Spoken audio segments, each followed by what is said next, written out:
In the past days, I have shared with you how Jesus showed compassion to the fearful and to the outcast. Today, I'm going to share with you how Jesus showed compassion to the hopeless. And our story is found in the book of John, chapter 5. We are told an interesting story of a man who was paralyzed for quite a period of time. So here, the story opens with Jesus one day attending a feast in Jerusalem. And there was this particular place by the ship gate, a pool which is called in Hebrew Bethesda. And on that particular Sabbath, Jesus had been walking through the five porches. You will find a great multitude of sick people lying, the blind, the lame, the paralyzed. They are waiting for the moving of the water. They have this belief that an angel would occasionally come down into the pool and would steer the water. Then the first one to step in after the steering of the water will be cured from whatever disease he had. Well, to me, that sounds too good to be true. However, keep in mind why they are there. They need healing that is beyond the level of man's capacity to provide. In other words, these people's case is hopeless to the point that only a miracle from God can cure them. Anyway, you can imagine their situation where there were, where their friends or families had brought them here as a last resort. Some had rude shelters erected about the pool. Others were brought to the pool on a daily basis. All were waiting for the waters to be steered so they could try to be first into the pool. The sick man and infirm, the infirm, the withered, the wretched, and miserable were everywhere waiting for the water to be steered. And so we imagine Jesus walk around these five porches, longing to heal them all, and perhaps looking forward to the day when sin would be forever ended and all would be healed. And there he saw one most hopeless case, and he was overcame with compassion. Here is a man who has been sick for 38 years. What?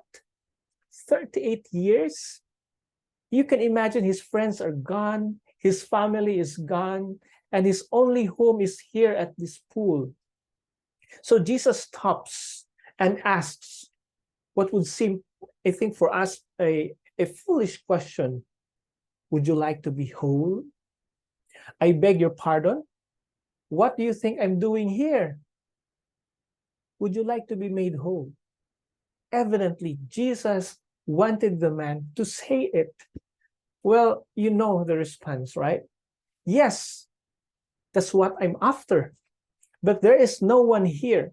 I have no man, and I'm not strong enough to get into the pool. Someone else gets there ahead of me, and I think my situation is hopeless. But Jesus doesn't waste time here.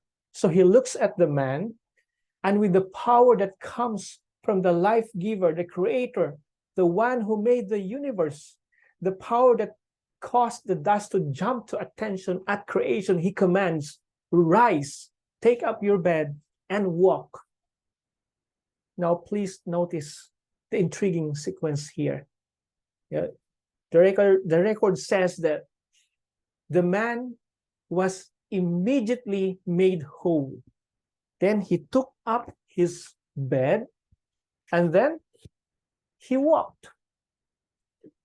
Perhaps, a few whose sickness was in their minds only were apparently healed because they thought so.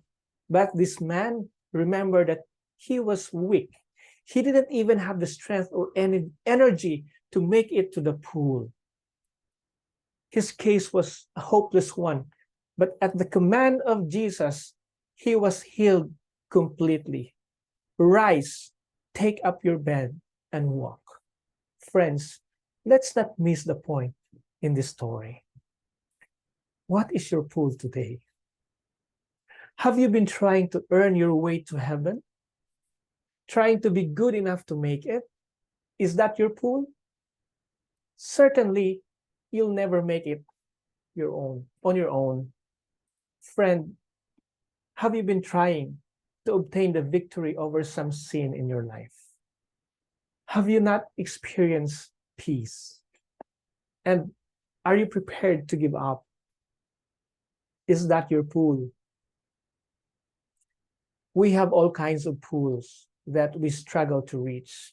Perhaps there is someone today who has been trying for 38 years or even longer to reach your pool and hasn't made it yet. Perhaps you have been wanting a physical healing for so long. Perhaps you're asking for healing of your marriage relationship. Perhaps you are asking for a spiritual healing, for you have felt that your sins have pushed you far, far away from God. Perhaps your current need is not for healing, but for financial success. Perhaps your need is to pass the board exam or your final exams as the semester is closing. Or whatever your case may be, that's why you are here. That's why you're here. You want to be prayed by the prayer warriors in this daily prayer meeting. You know, friend, I get good news for you. There is hope for healing and deliverance in Jesus. Whatever your case may be, there is a fountain filled with blood drawn from Jesus' veins, and sinners could just plunge beneath that flood and cleanse all their guilty stains. Jesus is passing by again in this modern 5 porches of today. He bends over you and asks, would you like to be made whole? Friend, will you accept Jesus' offer for you today? If you do, will you invite him into your life and make him your best friend today?